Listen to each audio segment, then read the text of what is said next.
I have with me in his second appearance, I have Raul, who is the author of Trapped Autumn and Trapped Spring. And in the last interview, we talked about autumn, which was amazing, but spring is they're such a pair, but they're separate, but they're a pair. So I recommend that everybody reads these autumn first, then spring. But anyway, hi Raul. Hi. Yeah, that's the order. That's the Because order. the first I one definitely gives you recommend that. context, the second one just paints the whole picture. Absolutely. And so when I started spring, I knew all the characters, okay? And they're Okay. brought back in a different way. And I have to tell you, Raul, with this, I've already told you everything I've loved about your writing. I've told you over and over again. But with spring, I was even more impressed. And I think that's why people like you, I'm telling you, if you keep going with this series, people are gonna get to your third. I always hear from authors like the third book is always the charm, and then people will go back and they'll read the first and second books, and then they'll be like, "Oh my God, what a genius!" Like these books are, for your first two books, they are those books that when you keep writing, people are gonna go back and they're gonna read these books, and because when you become famous and it's for, one random book and they're going to be like, oh my God, these are good too. Like, what happened to these books? Like, that's how great these books are. And Spring takes the journey of John, my favorite character, pretty much. Yeah. And I want you to describe, because I will do it very poorly, but you describe to me his journey, what you were going for in Spring. Sure. Uh, the journey in spring is a bit different because I introduce a whole set of characters, a new perspective of all the professors, and a new couple, where it's Mike and Amber to sort of see how the two ideologies clash, where you have the professor with, well, I think discourse and presentation went great, and John with, well, this was dumb and boring. So, besides just having new characters, we see more of John's transformation from where he went a week before the week from autumn. Then we get the autumn part, and then we get the big ending where we see where he got, if he got anywhere to any particular place, or if he developed at all, and or if he was just tortured for no reason, like he didn't get to learn anything at all. So this again is something that the reader should decide, because even the way I ended it, it isn't clear if John even made it out of the week, from my Yes. perspective at least. Yes. So it's again something for everyone to decide. That's why I like having this interview, because I like hearing your perspective as someone who read the books, what they think and like, and what they think the journey is actually. Well, Because I can't think of, for example, of what you would think. right. That's impossible. Right. So, Right. Well, what I love about your writing is that it is the most unique writing I have ever read. These books are one of the most unique books I have ever read, and I love the concept. I have to tell you, when you first, as a reader, that we read all kinds of books, and I open this up, and I'm like, right away, I'm thinking, am I going to be able to follow this? Am I going to be able to do this? And you do. You get me so hooked into these characters without any real description of the character at all. Okay? I was thinking about that when I was getting ready. I was like, you know what? I don't know what Mike looks like. I don't know what John, except for the little references of them. You have left that wide open for anybody's perspective of who they are. Their names are basic, okay? So they can be anybody. John is a very universal name. Mike is a very, these characters are not one type of person, okay? So you get to decide. You get to decide what, and yet I'm so drawn to them and their relationships. And I love the one section, and this is not a spoiler, so don't worry, people. I don't do spoilers at all in my videos. So there's this culmination of their relationships. There's Mike and Amber, and there's John and May. And the goddesses, whatever you want to call them, are like watching from above this story play out of these two relationships, and you think that you know how they're going to go, and both of them turn different, but then I love that because I thought I knew how it was going to go, and then I love how you have the goddesses talking about, like, wait a second, I thought, and then the one who's the mother, right? Yeah. It was like, that's why I want you to see, and that is why, because as people, like, we kind of surprise ourselves of where we're going to go. John thought that he wanted out of that relationship with May. I mean, I thought he wanted out, okay? And then it turns around, like, she says one thing, and he was like, well, let's fight for this relationship. And I was like, what? Now he wants to fight for the relationship? I don't know. That's what I love. And I'm like, when Raul wrote this, like, to be able to do it, you make it look so easy, okay? You make the dialogue look so easy. But I know how complicated that must have been to keep writing lines. So they're having stories, they're talking, but then they're texting other people. And I swear to God, my 17-year-old son's life is this. He could be having a conversation and texting another person at the same moment, And they're like talking to somebody, and then they're texting to somebody else. And you don't say, for the most part, you don't really distinguish texting and talking. It's left for me to... But I can follow it. Like, I would have thought that it would be impossible, but you made it look, like I said, you wrote it so easy, but I'm sure it wasn't as easy as all that.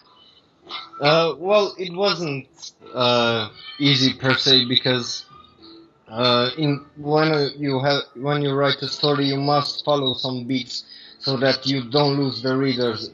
So I won't make it boring and add unnecessary details. So the hardest part wasn't the actual dialogue, was keeping the dialogue to a minimum where I won't lose anything from the charm of the story, or won't go into way too many details that would be unnecessary. So that was the hardest part, transitioning from one character to the next one, to another set of characters, and keeping the story interesting, and keeping the reader thinking constantly, because otherwise you would just read a book and mindlessly get to the end of it, and you would be like, okay, well, done, it's done. So here I'm trying to put a bit of strain on the reader to keep them thinking, like just what you said. Why did John choose to save that relationship? What was in his mind in that moment? Because from those lines of dialogue, you could get a quick idea of why he would do that, why he chose to do that.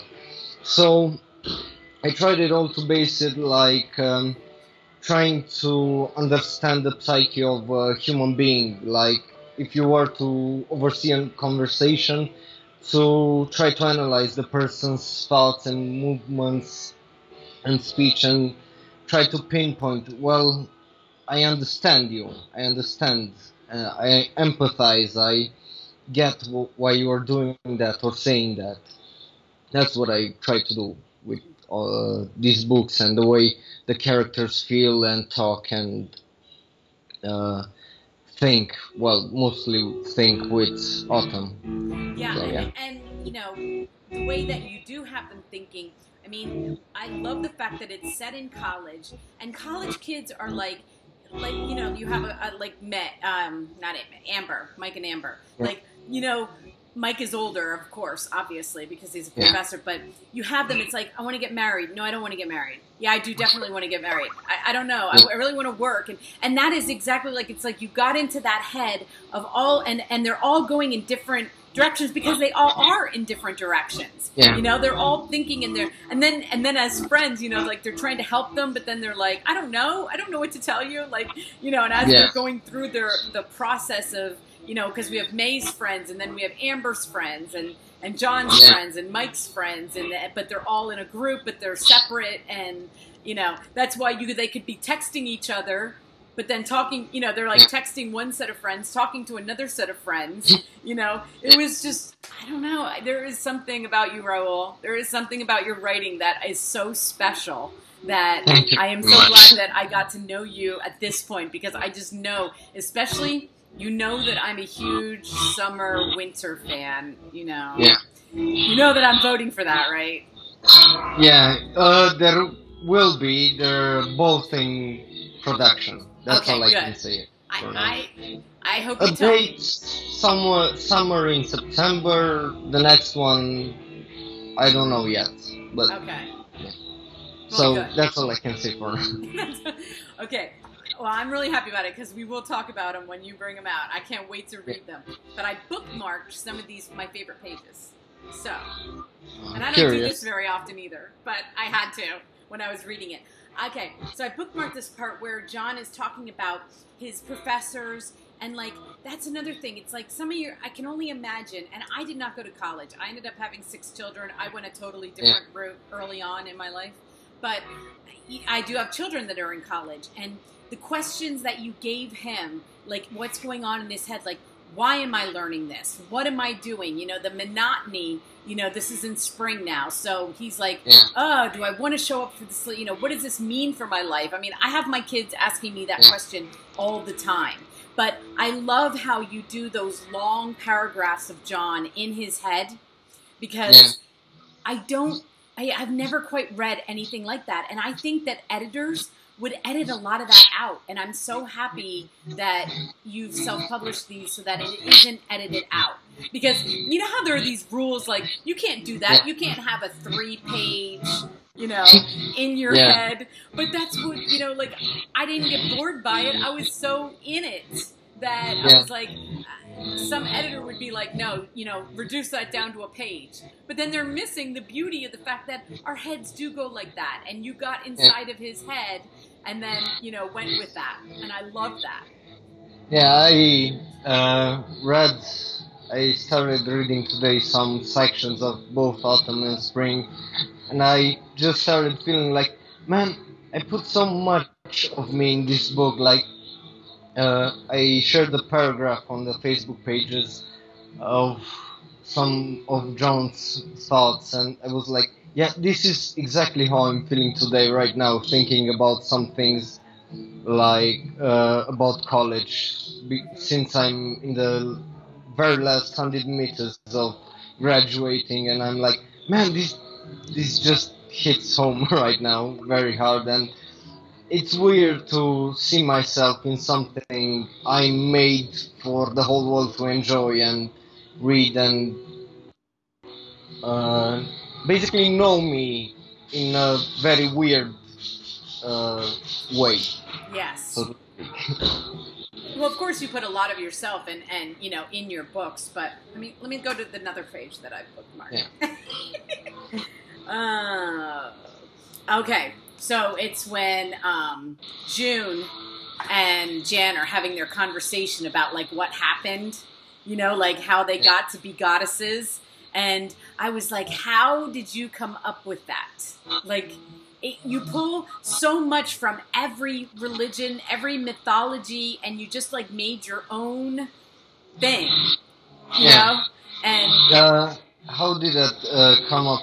I don't know. I was at work and I started thinking about the whole Big Bang Theory, the whole creationist side of it, and the fact that probably there is one great question there in that chapter that says, how can gods know all when there was nothing at the beginning?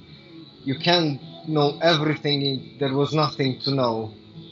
So basically, they were flawed. So trying and doing all the stuff they were doing and finding their way through billions and billions of years seemed kind of natural and gave them grounded them like they're not so special, they're not so different from human beings because uh, during our long history since we made up and killed so many religions and many religions that are forgotten or are now thought of as legends, like the Norse mythology, like Thor, Right. Freya, Odin, and all this stuff.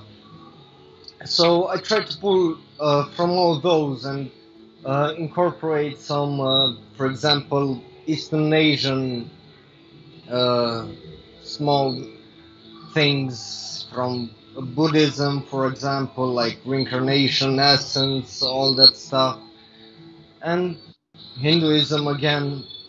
So I try to think and incorporate from as many religions and cults and whatever beliefs people have and had in the past. Like, for example, the Romans and the Greeks that had very similar gods with very similar names and attributes. I thought that, well, why isn't that the case everywhere? Like, I believe, I would believe that everyone believed in the same gods, but they just had different names for the same thing. Right. So I went with this idea like, well, it doesn't matter what you call them, because they're June, Jan, Freya, Hnos, or whatever. They're the same gods in for everyone, but Right. just different names. Yeah. You know? Right, I just loved it. I mean, I don't want to give away any of it, but you have to read it. It is amazing, and I don't know, it was just so cool to see it all. Just I was like, wow, in his head he got a little bit of everything, but it kind of made sense, in a weird way. It kind of was like it was cool Yeah. to see, cool Yeah. to think about because we don't know. I mean, let's just be honest. Yeah. I don't care what religion Yeah. you are. I don't care what you are. You're like, we don't know. We don't know what happened Yeah. before. No We can only clue. guess. And it's too complicated for our small minds to truly understand the way the universe works, or if there is a God, how a God's mind works, because that would be very pretentious of us to say that we know how God works. Absolutely. So, yeah, after writing this chapter, I took a break for like 3 weeks from writing the book because I had to make sure that it made sense, that it wasn't too distracting, like having the supernovas and all the way the gods moved and the universe expanded, that it made a bit of sense, not just, well, I won't explain it because they're gods and you'll just have to accept that. Right. Because I don't like that in movies or TVs. Well, you just have to go with it, but I don't want to. Tell me a little bit of at least. So that's what I tried to do with this chapter. Amazing. And I feel so blessed to have met you and to have read your stuff because I just know that this is going to be popular one day. Like it's going to be, everybody's going to know this, okay? And then I'll have had to talk to you. And I just want to show everybody the covers again because I love them. For some reason, I can't hear you properly right now. Okay. Well, I will let you go. You're back. It's okay.